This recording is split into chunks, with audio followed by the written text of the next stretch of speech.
Welcome to Creativism, the show for creatives, filmmakers, Christians, and productivity nerds. I'm your host, Josh the Creative. What failure is, and we turned it around. We redefined what it really is. To pretty much sum it up, failure is not.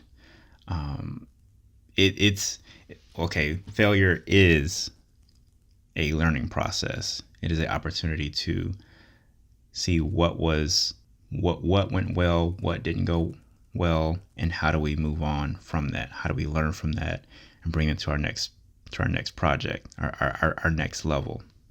Well, in this week, we're going to look at failure as an adjective, as a description.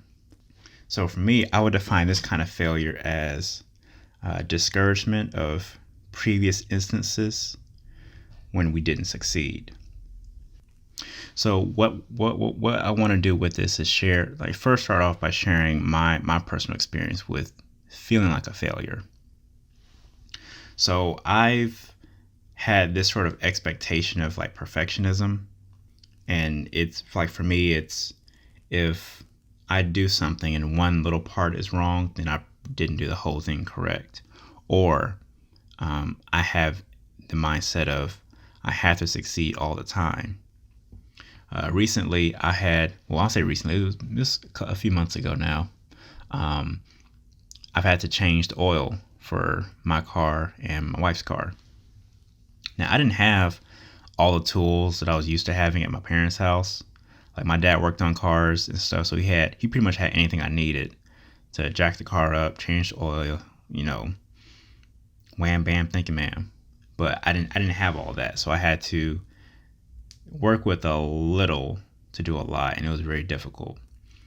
And with everything that I did, I ended up changing my wife's car. I had to change her oil, and I used the wrong oil.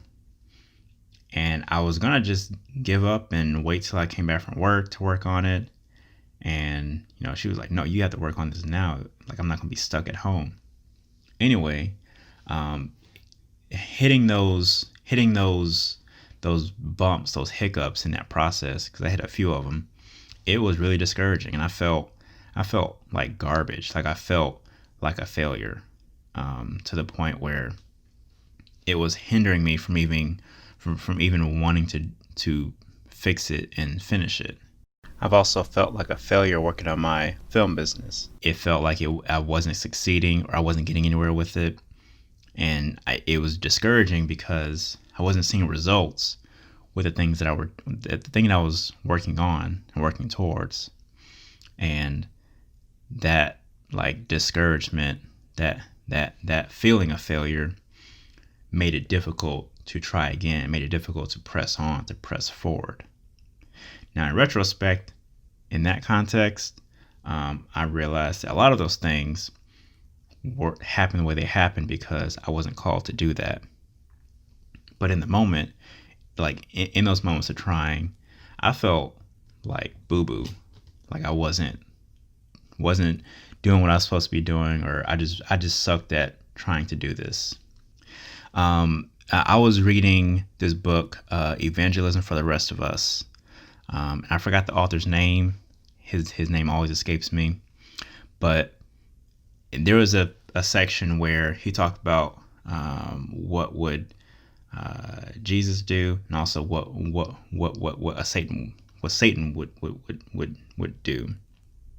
And I'll probably talk more on this later in an episode about discouragement. But I'll just briefly share that one of the ways that Satan attacks us is by discouraging us, is by pouring in that feeling of failure that would hinder us from trying to move forward. And that's what I've come to realize that I've been battling, is the feeling of a failure.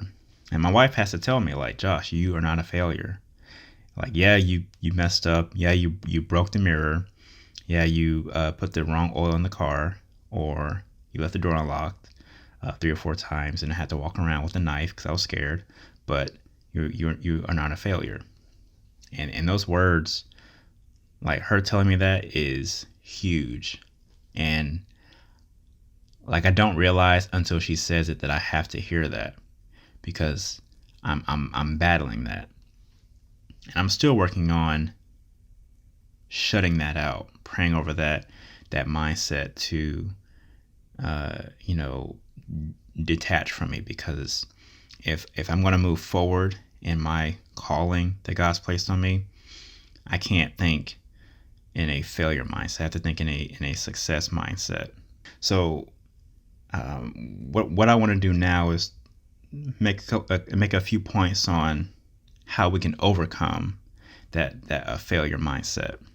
So first, and this is probably the most important thing, we have to realize that, you know, if you're on a path and following the Lord, not just in faith but also in your works, in your career path, you have to realize that the Lord has already called us to success. So when he places us on a path for us to follow, when he calls us to move here, to move there, to do this for this person, to speak with this person, to take on this job, to go down this career path, when he calls us to utilize these set of skills and gifts and talents to do this particular thing, he also puts us in a place of success. And even though it may not feel that way at the beginning, there'll be moments of, I have no idea what's going on. We have to keep that North Star, that focal point that says, this is where God is placing me. So he's not going to set me up for failure. There are going to be moments in that path where we may fail at something, but that doesn't mean that wasn't part of the plan. So we have to keep that North Star, that the light at the end of the tunnel that says that we're already called to succeed. And another thing about that is, you know, we may not know what that path looks like. We're not sure where it's taking us, or we may even feel like the path isn't lining up with what we're wanting to do, and we're confused or whatever. But the Lord has already planned that path out for us, and we're not really called to understand every direction there. All we're called to do is to say yes to the thing. We're called to say yes to what's at the end of the tunnel. So, and that's how the Lord reveals to us what we're called to do. When I had this moment, you know, I mentioned episode 8, how I've changed my trajectory for filming. When I went from working on a film business, doing commercial work and wedding videography and stuff, he's called me specifically to make faith-based films that are going to make impact and change lives and change hearts.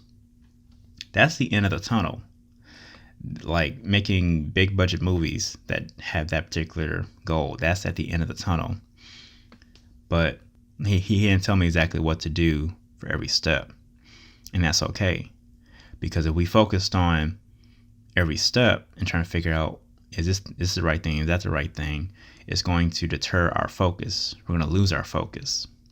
So we have to have our North Star being that thing at the end of the tunnel that he's already told us about. And that being our focal point and our guiding, almost our compass with every step that we take. As creatives, as Christians, as people, like we have to take some time to really analyze what's hindering us.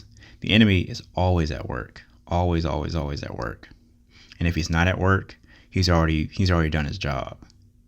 So if we're on a path of doing what God has called us to do, the enemy knows that path as well. He's going to try to bring us down. In next episode, we're going to talk about battling discouragement and what that looks like and how we can combat that. So I hope you enjoyed this episode. Please share this with your friends and be on the lookout for the next episode. They come out every Wednesday morning. You can follow me on Instagram at _Josh the Creative, and you can find my music on SoundCloud under Lewis Effect. I'll catch y'all next week. Deuces.